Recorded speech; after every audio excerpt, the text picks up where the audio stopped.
नाही राहिली, आधार नाही राहिला, या जनतेनं आधार द्यायचा, त्याचं तर राजकारण करता. तुम्हाला लय भोगललोत मग आम्ही, तुम्ही जर असं करायला लागले. तुम्ही हे एकमेकावर आरोप करायचे, उद्यापासून विरोधी आणि सत्ताधारी बंद करा पहिलं. नसता सगळे लोक मराठी सगळे यांच्यावर तुटून पडायचे, यांची आम्ही करायची, यांना सोडायचं नाही. जर आपल्यात कोणी यायला लागलं मराठ्यात की लगेच विरोधी म्हणतो सत्ताधारी आहेत आणि सत्ताधारी म्हणतो विरोधक आहे. जर मग आपल्यात लोक कशी येतील हे जर असं करायला लागले तर. आमच्या संतोष भाईचा खून झाला, याचं राजकारण सत्ताधारी विरोधी पक्ष करू नका, सगळेचे सगळे सहभागी व्हा.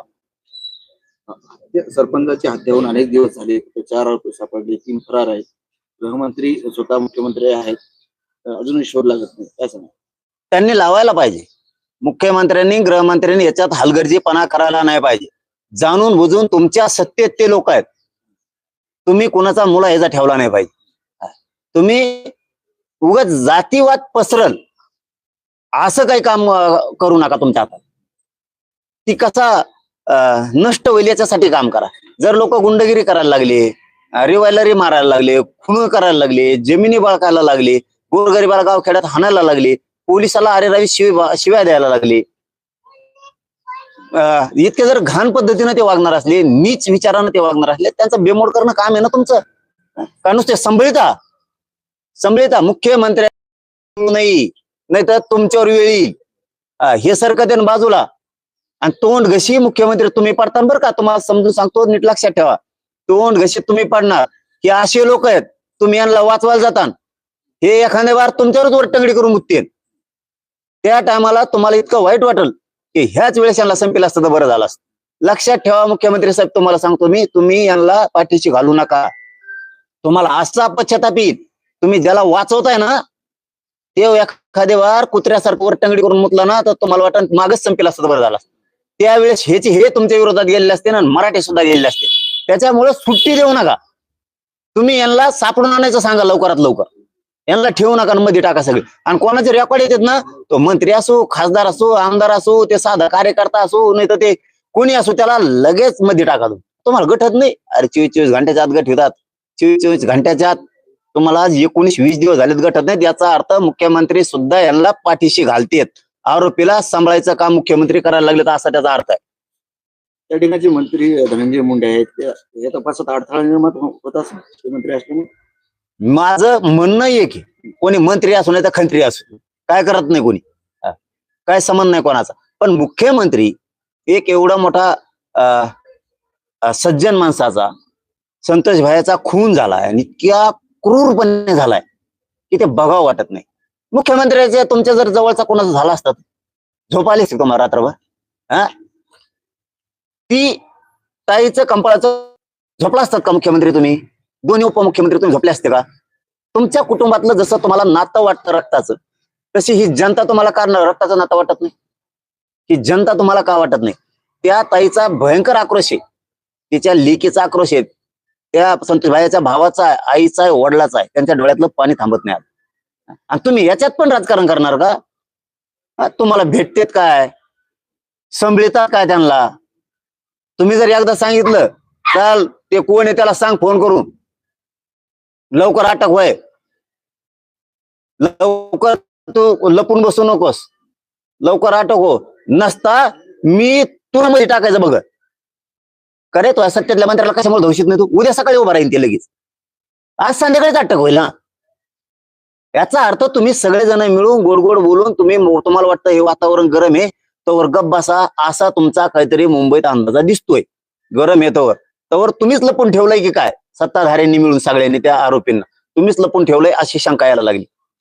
आम्ही हे थंडच होऊन देत नसतो बरं. तुम्ही जर वाट बघत असले ना, हे थंड होऊस तरच बघू, तोवर लपून राहा, आम्ही आहे तुमच्या माग, असं जर मुख्यमंत्री आणि दोन्ही उपमुख्यमंत्री जर म्हणत असले तर आम्ही तुमची जिरविणार.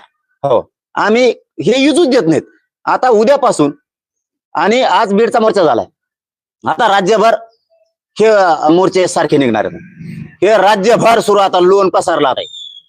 आणि महाराष्ट्रातल्या सगळ्या मराठ्यांना हात जोडून सांगतो, आज बीडचा मोर्चा झालाय.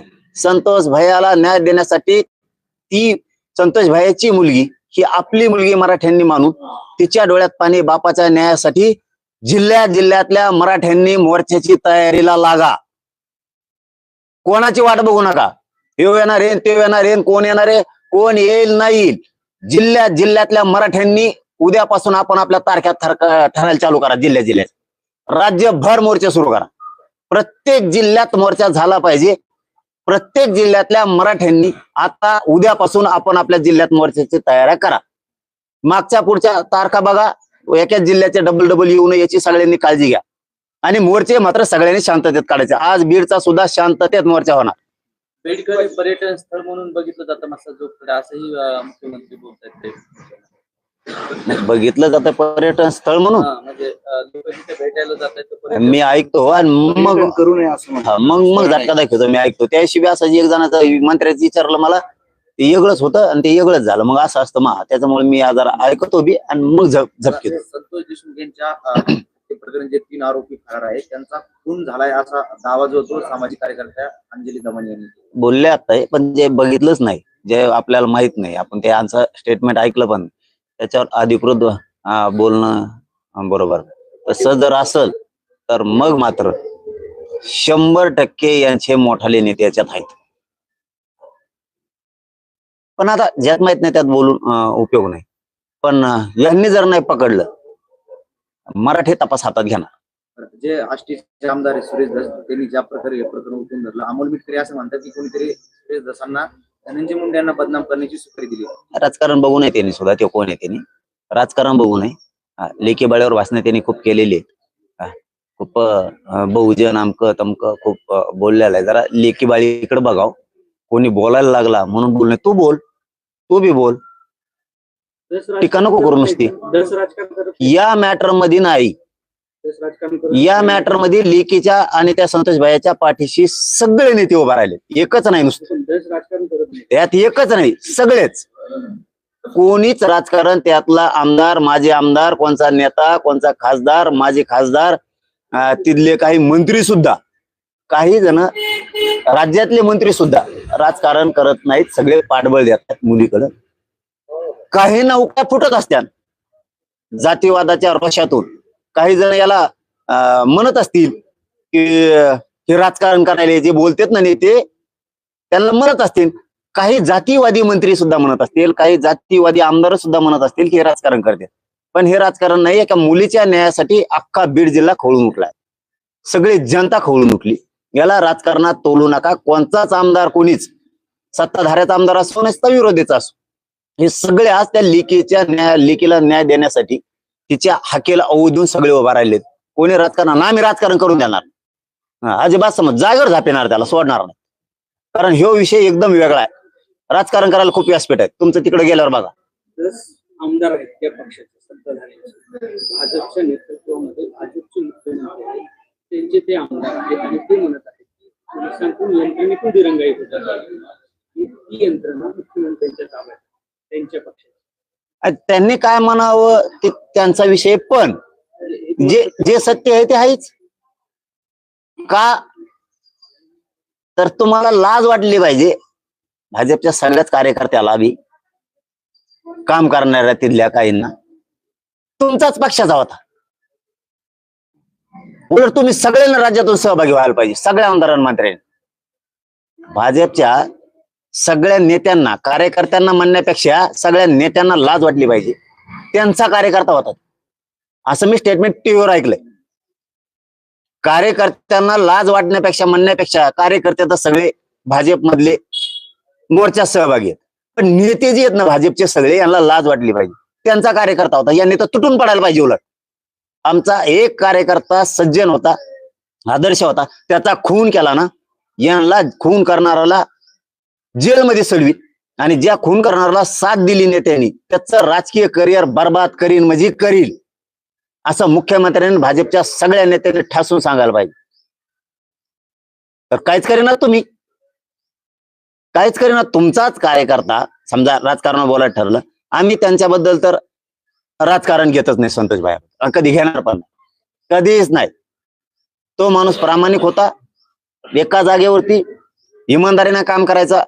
त्यांना इमानदारीचं फळ मुख्यमंत्री काय हे देणार आहेत का? आता देवेंद्र फडणवीस साहेब पक्षाचं इमानदारीनं काम केलेल्याचं फळ हे देणार आहेत का आरोपी लपवून ठेवून? तुमच्याच पक्षातल्या एक आदर्श आमदाराचा, सरपंचाचा खून केलाय. त्याच्या इमानदारीचं मुख्यमंत्री हे फळ देणार आहेत का आता? आरोपी लपून ठेवून आरोपीचा नेत्याला रोज भेटतेत, त्याची पाठराखण करतेत, हे काम करणार